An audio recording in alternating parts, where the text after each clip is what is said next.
Hurricane Beryl was one of the most interesting hurricanes I've ever seen.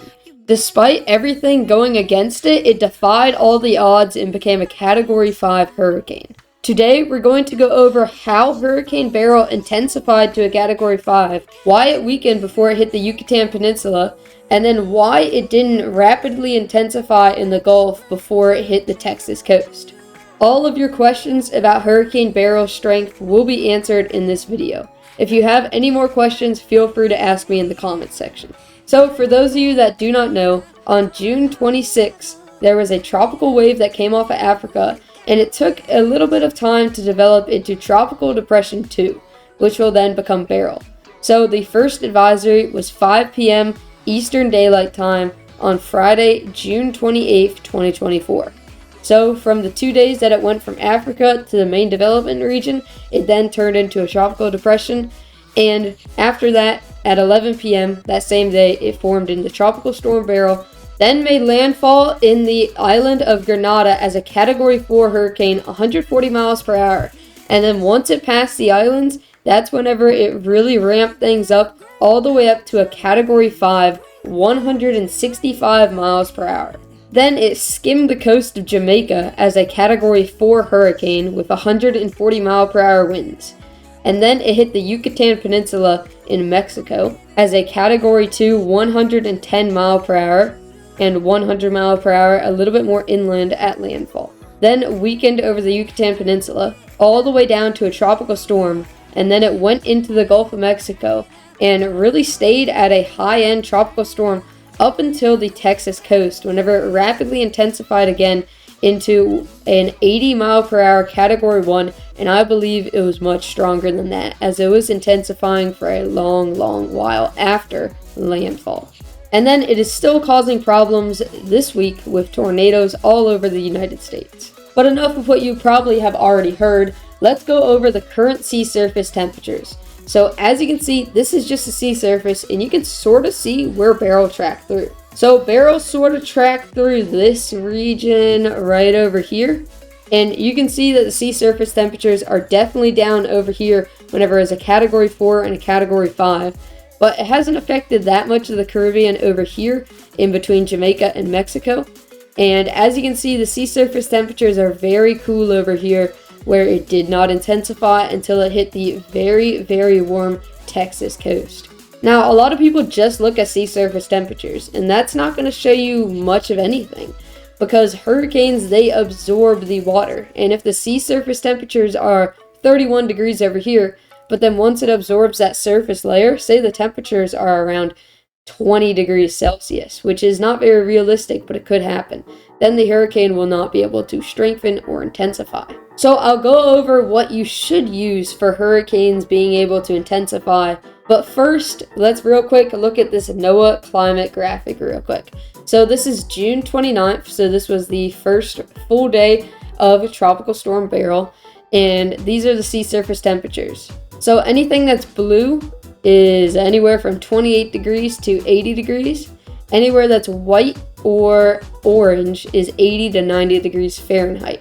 Most of the time we look at Celsius, and you want those Celsius indices to be around 26 degrees or higher, but with this you want it to be around 80 to 90 degrees Fahrenheit.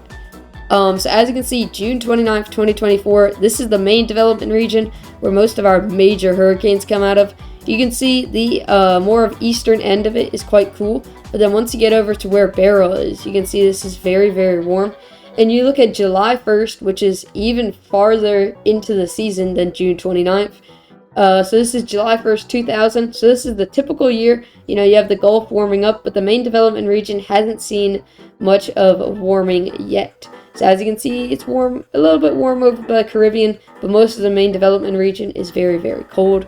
But this year it is very warm. So this is one of the main reasons why Beryl was able to form here and intensify. Most of the time we don't see hurricanes this strong, and we never really see them out of the main development region. This region is mostly for our peak seasons, or our peak months like August, but not in June. So at the time that this was a Category 5 hurricane, here were our sea surface temperatures. As you can see, warm really everywhere. It was around down here, it was a Category 5, and very warm temperatures. above 30 degrees Celsius over there. And then it was just tracking over here into even warmer temperatures. But as I said before, sea surface temperatures is not what you want to look at. You want to look at ocean heat content. So if you don't know what that is, ocean heat content is the total amount of heat that the ocean absorb and store. So it's calculated by taking the amount of heat at different depths of the ocean and calculates the amount of energy that that slice of the ocean has. So say you take a slice of the ocean right here and go down like it's 3D and you go down in depth. So as you can see right here, the oceanic heat content is around 150. So as you can see, the ocean heat content right there is around 150. You don't really need to learn about this calculation right now because we're not trying to do any very complicated math equations right now. So it's 150.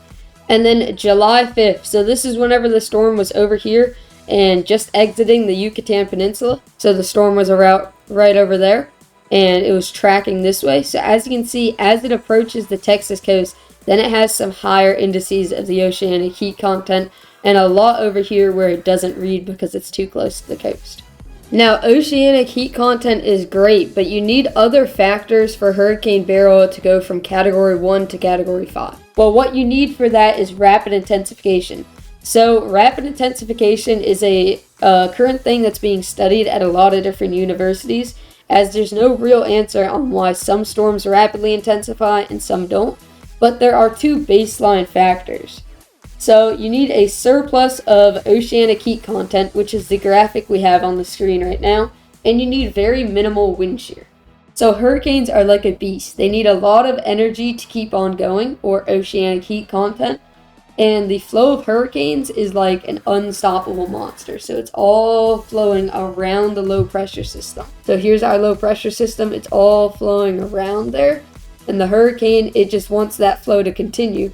But say there's some wind shear that's pushing it this way, then that flow will be disturbed. So for rapid intensification, which is a storm that increases by 35 miles per hour in a 24-hour period, you need a lot of oceanic heat content and not a lot of wind shear. So here is our tropical storm Beryl, right over here. And as it moves over here, it is rapidly intensifying. And as you can see, we have contours of around 100 to 125 of the oceanic heat content. And then as we go close to our Grenada landfall, you can see those values are around 140. So that is really ramping up the cyclone into a Category 4. And then as we go over here, you also have values of around 140. And it missed this pool of around 150 to the north, but it's still absorbing it because a tropical storm, it is a big thing. It's not just this tiny little thing that only absorbs where the center is. It is the whole thing itself. And as you can see, there was plenty of it as it went through Jamaica and quite a bit as it went through the Gulf of Mexico. Now, wind shear was not a problem in this area right here. But once we got over to Jamaica, we started noticing a lot of wind shear was impacting the system. But because these oceanic heat contours right over here were so strong, that wind shear, it didn't really affect it that much. Now, obviously, it wasn't able to intensify, but it just kept its strength as that Category 4. So I know this graphic definitely looks like a lot. So let me just tell you the basics about this graphic right here. So Tropical Storm Beryl or Hurricane Beryl at this time is down here. The green contours are wind shear so the numbers that you see right here is wind shear in knots. So 10 knots of wind shear, 20 knots, 25. So the green contours are areas where tropical storms will not be affected by the wind shear, where they can freely have their flow. Areas of yellow is where it's a 50-50. You might have some impacts of the wind shear disturbing the system, but if the storm is strong enough, it could just continue its merry-go. And areas of the red is where you likely will have some problems. This is where there is a lot of wind shear and it can disturb systems, big or strong.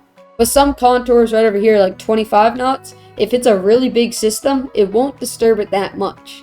But then right over here, you have around 60 knots of wind shear. That will affect virtually any system. So as you can see, we have Hurricane Beryl right over here. It's going this way, and as you can see, it won't face that many shear problems right now. Then right over here, we've passed the islands, we've passed the landfall, the first landfall, And as you can see, here's Beryl, here is the Dominican Republic, and right under that, there is 40 knots of wind shear. So we're starting to see some problems. So right now, we're at a Category 5 hurricane. But we could have some problems in the future as we near Jamaica, because you can see there's around 40 knots of wind shear. Then right over here, you can see the wind shear has definitely impacted the hurricane. It no longer has an eye that is visible from satellite. And as you can see, there's wind shear red contours to the north of it, and a 40 knots of wind shear right over Jamaica. So we're definitely going to have a lot of problems with wind shear at this time. Then right over here, we have Beryl right over here, and it is about at Jamaica. It's a little bit past Jamaica now. And as you can see, it's really being impacted by this wind shear now. It is currently under 25 knots of wind shear over the core, and the northern eye wall is at 30 knots of wind shear. So there are big wind shear problems, and it looks like they're going to last because they're going all the way to the Yucatan. Right over here, we have Hurricane Beryl, and the wind shear is tapered off a little bit. We're currently in 20 knots, which is yellow, but over by the Yucatan, we have 25 knots of wind shear. And then this one is a little bit harder to read, but here's the United States, here's Florida, here is Mexico, and here is Hurricane Beryl. We don't really have long-lasting convection anymore, but you can see we've gotten through the bulk of the wind shear. So there shouldn't be any more wind shear problems as we near Texas. So this is when Hurricane Beryl started to intensify, because now there's no more wind shear problems and the sea surface temperatures are increasing for the closer she gets to Texas. Now, thanks to Mitch West for this Twitter post. This was a big concern before Hurricane Beryl or Tropical Storm Beryl was even formed. It was the Saharran dust. So in early season development, we always have a lot of Saharran dust. This is flowing off of Africa, and because of the flow from east to west, this dust gets all over the tropics and around Florida sometimes. You can see it. So he says, a lot of people are asking, what about the dry air from Saharran dust preventing tropical development in the Atlantic? And he says the main reason it's not going to hurt the system much is because of the favorable upper level wind system. As you can see, the upper winds, they were sort of pushing this air to the north. So these are our winds at around 200 millibars. This is very, very high in the atmosphere. And this right here is our relative humidity. So as you can see, the green contours are favorable for thunderstorms, and the brown ones are not. So the brown ones is the Saharan dust. And you can see, because the system is pushing all the dust north, the southern half of this system is A-okay, but the northern half is getting a little bit hit, but this storm is basically forming a shield. So as he said, air is being pushed away from the system in the upper levels, allowing for more air to rise. Rising air causes more convection, showers and storm development, allowing for a moist environment to be created. This looks to cocoon the system, with moist air protecting the system from being significantly affected by dry air, but should keep the system pretty small. So as we did see, this system did remain quite small. So some systems that we see, they can basically be as big as the Gulf of Mexico. But this system was quite small. It was around the size of the Yucatan Peninsula, basically, if you just chop it off right there. So basically, to sum it all up, Beryl rapidly intensified in the Caribbean because of the high oceanic heat content and the very, very low shear. The Saharan dust did not affect the system, even though it is early season, because the storm created a shield for itself with its northerly upper level winds. The storm remained and weakened a bit as it was going from Jamaica to the Yucatan Peninsula because of the very, very high wind shear. From 30 to 40 knots, it was very, very high wind shear, but it didn't weaken significantly because the oceanic heat content was so abundant that the storm was able to continue intensifying. Then it significantly weakened over the peninsula and over here, where the oceanic heat temperatures were a lot cooler. And overland, the storm cannot intensify, obviously, so it started weakening, and then once the temperatures were really cool, it was just not able to rebuild its strength until it entered these warmer waters and less wind shear over here by the Texas coast. And as it was making landfall, that's whenever it was intensifying the most. And even after it made landfall, it continued intensifying for at least an hour, because most of the system, or at least 50 to 40% of the system, was still over water. So it was still able to take in moisture, take in heat, take in all the energy. So I do believe this was a little bit more than a Category 1 at the Texas landfall, but none of that matters. Everything that's been done has been done, and it doesn't matter what it actually was whenever it hit the Texas coast. So I hope you guys found this video informative. If you did, please be sure to subscribe and like the video. If you have any questions, remember to comment me under this video, and that is really all. So I hope to see you guys in the next video.